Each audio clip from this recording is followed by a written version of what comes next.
Hi, this is Trinity Place in Geneva, New York, in the Finger Lakes, and my name is Cameron Miller, and this is a reflection for the 16th week of Pentecost. You know, sometimes, and this is one of them, I am compelled to leave the lectionary behind and branch out on my own. The New Revised Common Lectionary has a scratch in it or something, because we have been reading and rereading the same thread from the Gospel of John for weeks on end through this hot, interminable summer. Ugh. So I'm going to jump off that Mary Oliver poem that is ostensibly about prayer, but I think is so much deeper and about so much else. And then catch a lift from that wonderful Psalm 139. And then land right in the middle of Kurt Vonnegut. First of all, if you don't know what a Hoosier is, then you probably haven't read Kurt Vonnegut before. Hoosier is the name of native Indianians, that is, someone from Indiana. Vonnegut uses them as a subtle thread running through almost all of his stories, maybe every single one.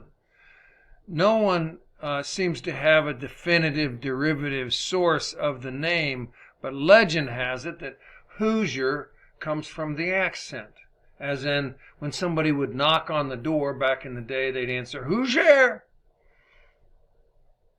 Now, that's apropos of absolutely nothing. But I'm a Hoosier, and there's a piece from Vonnegut's that well-known book Bluebeard that I found much more inspiring this week than John. And here it is. I'm going to read it to you. Vonnegut wrote, "Simply moderate giftedness has been made worthless by the printing press and radio and television, satellites and all that.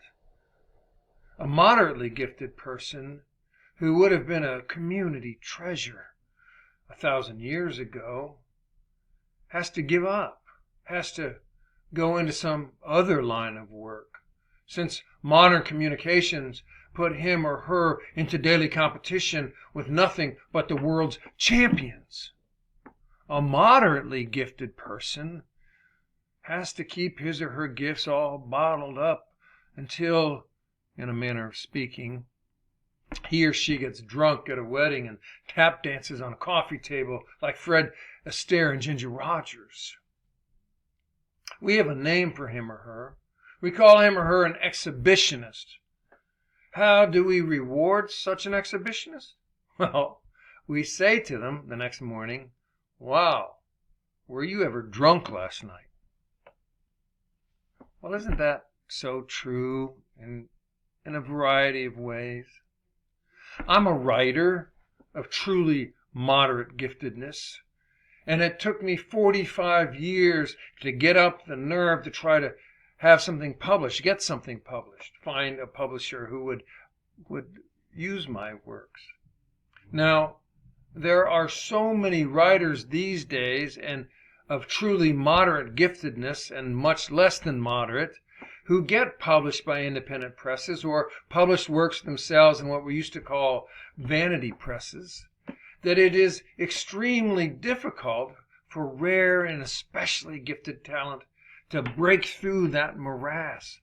Digital publishing and digital music and digital everything has made so much accessible to the public that it is now quite difficult to sort through it all and find some of the more spectacular talent.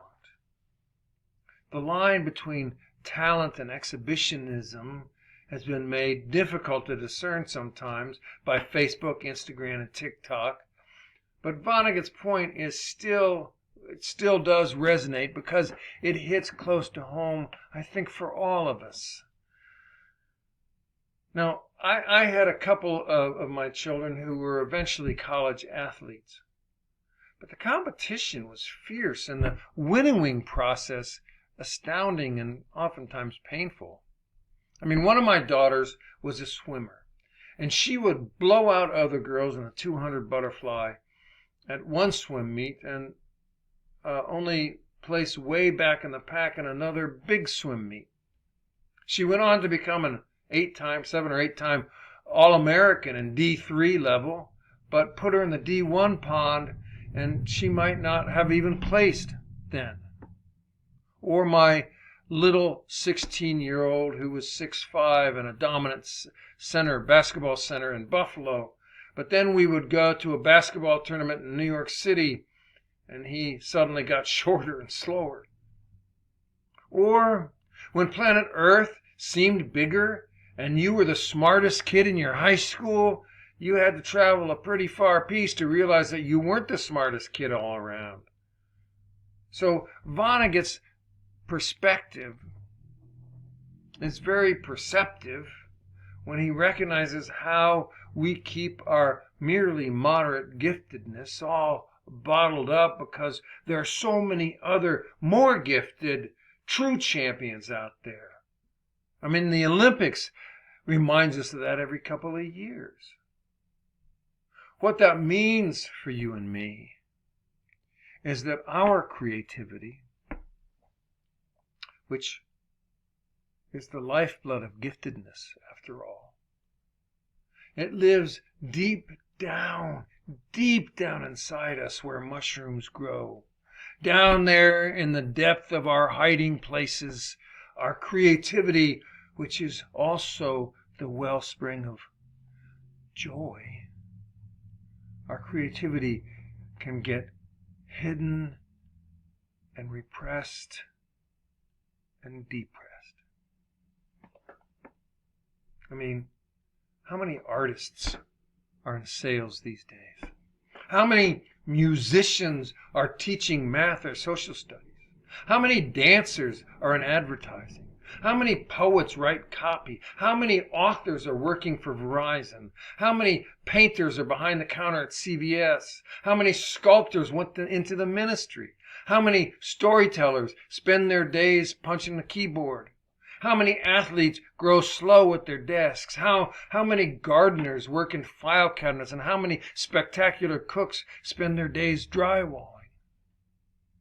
What happens when our creativity, what happens to our creativity when the artist or athlete or performer inside of us is buried beneath a 27-hour life in a 24-hour day? Or for those who are retired, it may be reduced energy level and lack of community or companionship that holds us back. But touch the dilemma. Let your own mind search out where the struggle lives in you, and we will put our finger on a core challenge for anyone who wishes to deepen their spirituality.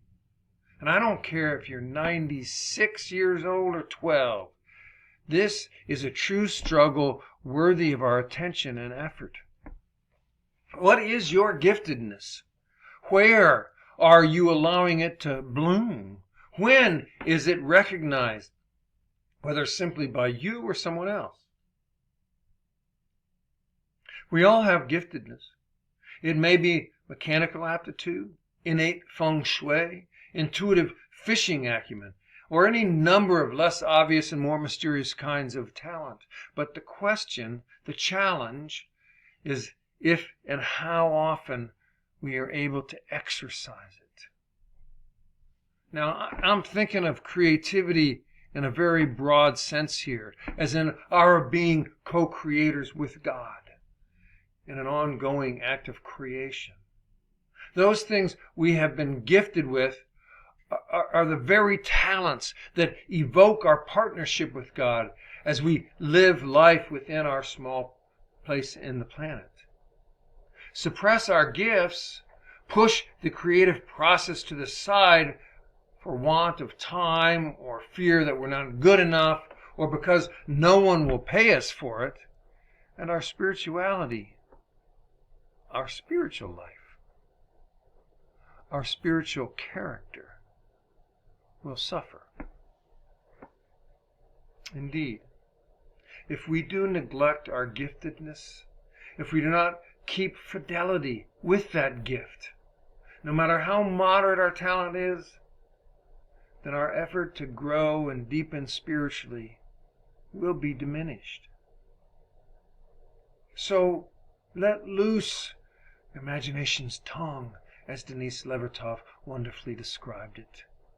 Hear the orchestra of life's fullness, then taste and see where the goodness of co-creating with God can be unleashed with your gifts. Unleash your gifts. Even the small ones, even the moderate ones, even our very least gift, if truly a gift, will unleash a process within us that has enormous power. At first, of course, our legs will feel heavy because it's scary to be only moderately gifted in a world awash with the images of champions.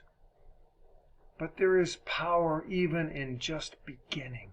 There's even more power in unleashing it once we allow it to grow. So there is the challenge from me to you. Unleash your gift.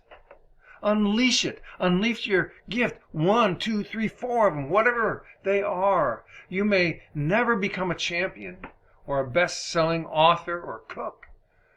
But when you free your creativity to exercise your gift, you will experience the power of it. I invite you to try it this week, today, now even.